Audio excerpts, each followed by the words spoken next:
Asbestos is a naturally occurring fibrous mineral that is found in several different forms.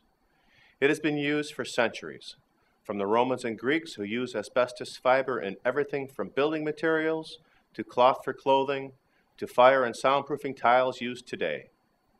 White asbestos or chrysotile, brown asbestos or amosite, and blue asbestos or chrysotolite are the three main types of asbestos found most commonly within the United States.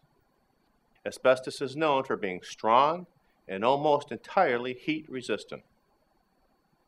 Use of asbestos is not banned within the United States, but since the 1970s it has been heavily regulated because of its carcinogenic properties and the other health problems it causes. Asbestos is not as highly regulated outside the United States, and imported goods frequently contain asbestos fibers even today. Additionally, asbestos can be released into the air when old buildings that used asbestos extensively both as an insulator and as a fire retardant are demolished or remodeled. Since asbestos is a naturally occurring substance, it is frequently associated with the rock and gravel used in road making. As recently as the past few years, health officials have recognized that disturbing the top layer of gravel on these roads can release asbestos fibers into the air. Just recently, the state of California changed its regulations on road gravel to reduce the amount of asbestos allowed from 5% to under 1/4%. Even the ancient Greeks and Romans recognized that asbestos was harmful to the health of people who were around it. Scholars in both ancient civilizations wrote about the lung problems of the slaves who worked with asbestos the most.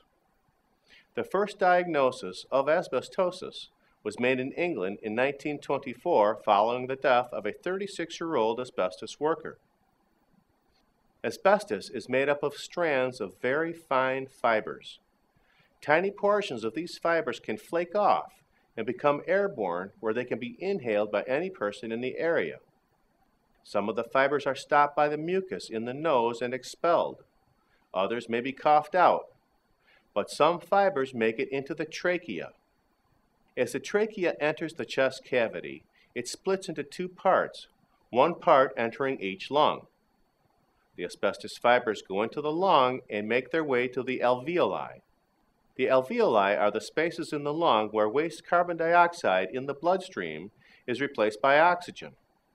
When the asbestos fibers enter the alveoli, cells are produced by the body to eliminate the foreign substance. The cells engulf the asbestos fiber and produce a fluid that eliminates the fiber. Because the fibers are sometimes too long for the cell to entirely engulf, some of the fluid leaks out onto the alveoli tissue. That tissue then becomes inflamed, and with prolonged exposure forms scar tissue. As the scar tissue builds up, it's called asbestosis.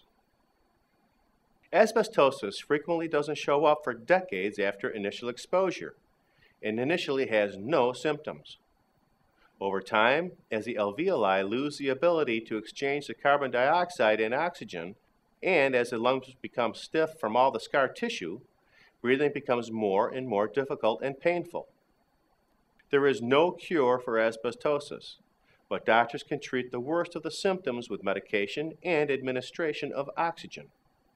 Unfortunately, asbestosis can also lead to other more serious medical conditions such as pulmonary hypertension, heart failure, and malignant mesothelioma, a cancer of the tissue that makes up the lining of the lungs. Thank you for watching. This video was produced by Asbestos.net, a leading resource on all aspects of asbestos and mesothelioma. Our priority is to inform victims about the devastating effects of asbestos exposure, mesothelioma, asbestos cancer, asbestosis, and other asbestos-related diseases, and to advise them with a wealth of information. Individuals whose lives have been touched by mesothelioma have numerous questions and concerns.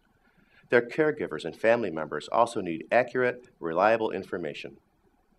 If you or a loved one have been diagnosed with mesothelioma or asbestos cancer and need more information, we invite you to visit and explore the thousands of pages of oncologist-reviewed material on Asbestos.net, to call our convenient toll-free number shown below and speak with a mesothelioma specialist, or to use the simple contact form found at Asbestos.net to request a free copy of our informative books, custom inserts, and DVD. Asbestos.net, information and help for patients and families.